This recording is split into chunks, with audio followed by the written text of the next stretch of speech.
And today, we're diving into something pretty fascinating and maybe a bit unsettling. I think that's fair to say.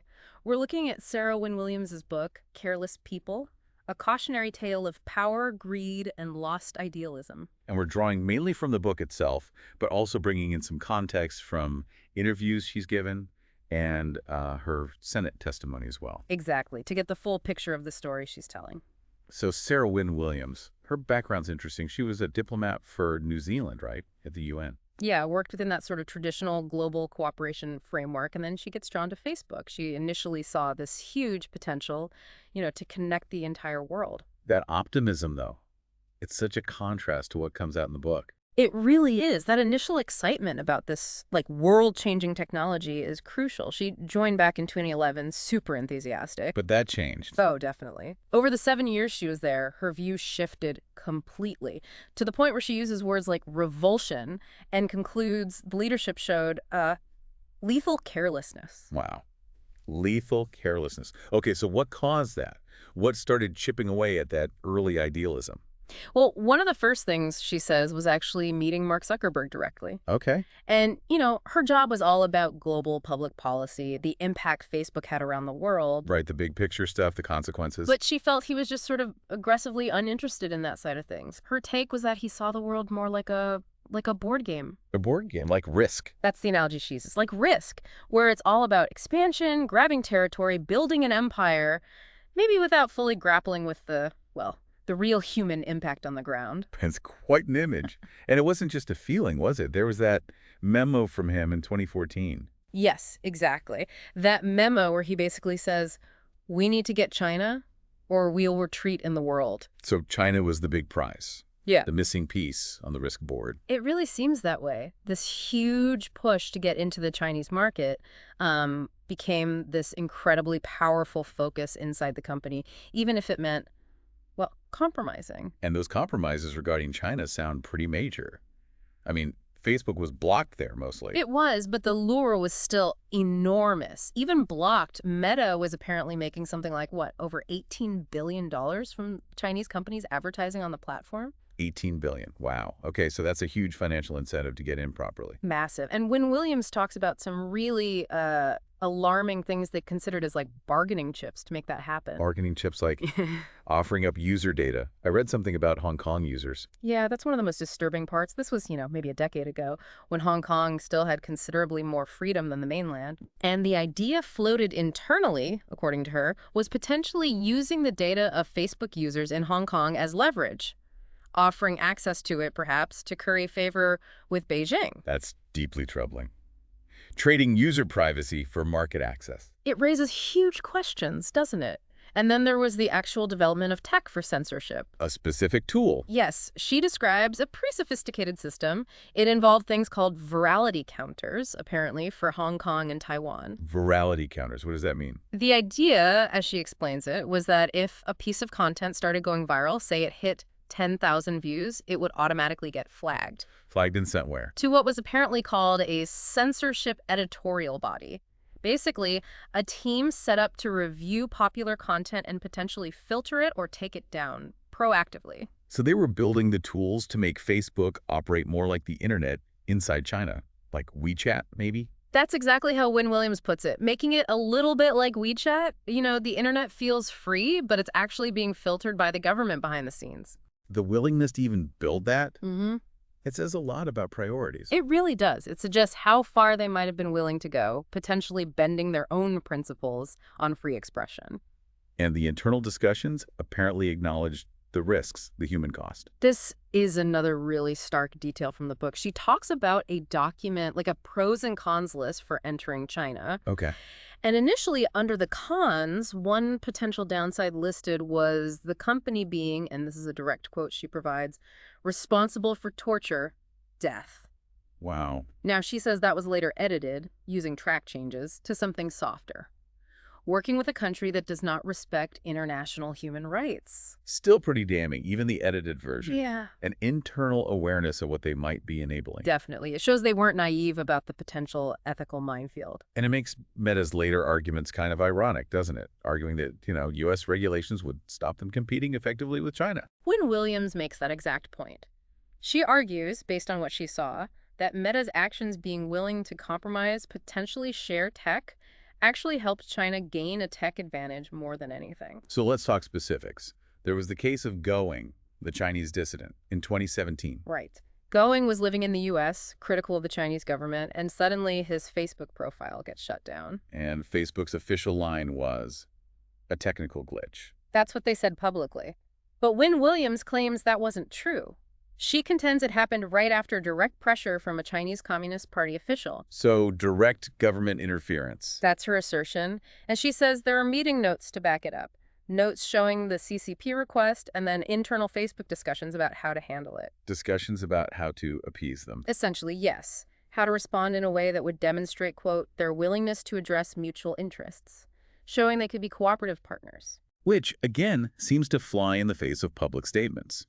Didn't Facebook's top lawyer testify to the Senate denying any pressure about Going? He did, and Wynn-Williams, in her testimony and book, calls that denial an outright lie, pointing to the internal documents. That's a very serious accusation. Yeah. And this desire to cooperate went further. They actually offered to build censorship tools. It seems so. She talks about internal emails between engineers discussing what they called Phase Zero. Phase Zero. Yeah, basically offering to build a system that would proactively block any content that was already banned inside China, kind of doing the censors' work for them. And the reaction internally was positive. According to her evidence, yes. Things like, good way to build trust and great stuff, guys. Let's do it. Enthusiasm for it as a strategy to get Beijing's approval.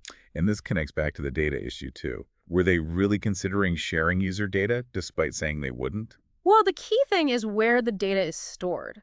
If Facebook were to operate fully in China, they'd almost certainly be required by Chinese law to store data locally within China. Right. And once it's stored there. The Chinese government has potential access. That's just how their laws work. And that wouldn't just be data of Chinese citizens. It could include, say, Americans communicating with people in China via Facebook. So huge privacy implications reaching far beyond China's borders. Absolutely. And it gets even more concerning. She references internal documents that apparently framed Facebook's sales pitch to China. How? Describing it as helping China increase global influence and promote the China dream. Wow.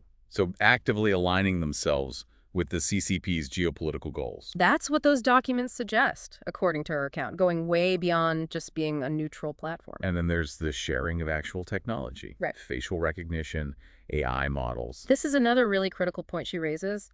Facebook was apparently very protective of sharing that kind of sensitive tech with, say, Western governments, citing proprietary secrets. But not with China.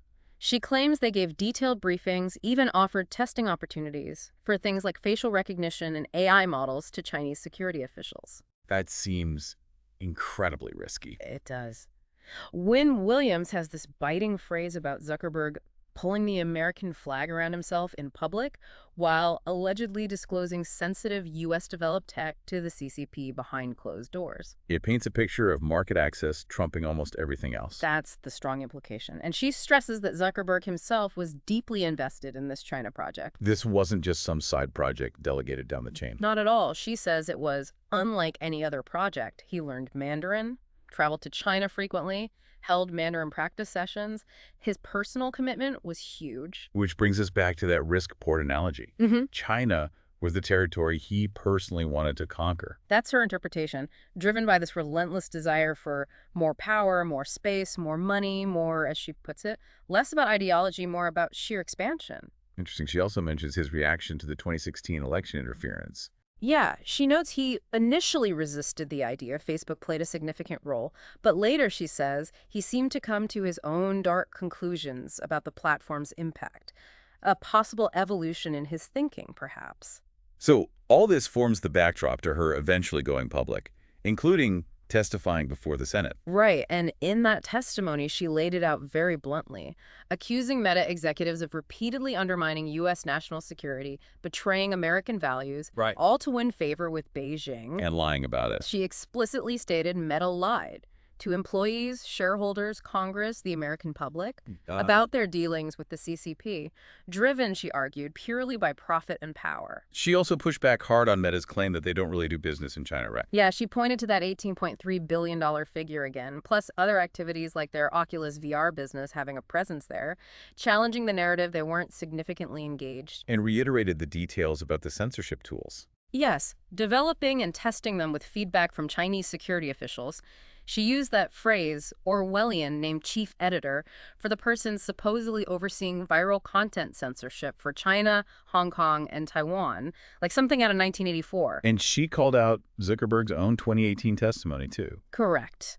He had testified back then that Facebook wasn't really in a position to know how China might apply its censorship laws. But Wynn-Williams argued That given their ongoing engagement and the fact they were literally building potential censorship tools with Chinese input, that claim wasn't credible. They knew or were actively trying to figure out exactly how those laws would apply. her testimony wasn't just about China, though, was it? She touched on other things. She did. She brought up concerns like Meta allegedly targeting vulnerable teenagers with ads based on their emotional state, like feeling worthless. That's grim. And she contrasted that with how some executives reportedly shielded their own kids from the platforms, highlighting a kind of internal contradiction. And since she published the book and testified, Meta's reaction has been Pretty aggressive, according to reports, trying to force her into arbitration, seeking gag orders, trying to silence her. which suggests they view her revelations as pretty damaging. It certainly seems that way. It underscores how sensitive this whole topic is for the company. So,